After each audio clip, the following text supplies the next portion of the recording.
Anong nakain mo? Ha? Palaka. Palaka! Adobong palaka. Palaka mo mukha mo. Ayos ah. Nice na yung mga motor oh. Siyempre. Minsan lang yan. Nice ah. Gising mo lahat ah.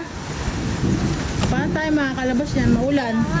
Bigla naman umulan. Sobrang init tapos biglang umulan. Kaya nga. Grabe yung panahon ngayon. No? Paglaro na yan. No? Parang Parang siya. Nakakainis. bakit napaglaruan ka na ba? Oy. Ay, Ay. yung akala mo.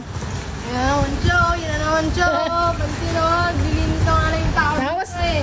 tapos, iwan na pala siya. Ay, sakit nun. Na natin isipin yun. Paano tayo magbabike niyan? Kaya nga eh. Masyadong mapaglaro si Tadhana. Ay, muhug. Ma, Bakit baka napaglaruan ka? Wala pa akong wala pa akong ligo. Ba't napaglaruan ka ba? Walang lalaro sa akin. Sa ganda ko nito. Ang kapal naman ng mukha mo. Pakapala na lang ng mukha yan eh, no? Naulan pero ang init pa rin, no? Kaya nga. Parang yung pagmamahal mo sa kanya dati. No. Kaso yun sa kanya, No. lumamig. Guard, may baliw. Kala ko may garden. Parang hindi ko alam ah. Wala ka alam sa nararamdaman ko. Ay, may alam ako. Eh, Baka naman, crush. crush? Wala na si crush. Wala na si crush eh. Nasaan na? Wala na. Lumipad.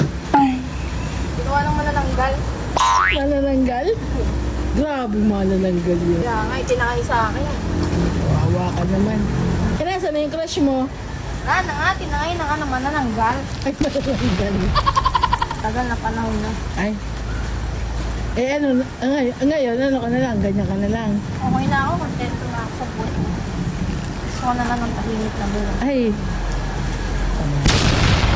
Agad ko dyan, tamo, wala pa akong ligo. Buti pa itong Sige. mga alaga natin may ligo yung ano, naglilinis, wala pang ligo. hindi ka naman talaga lagi naliligo. Hoy, naliligo ako.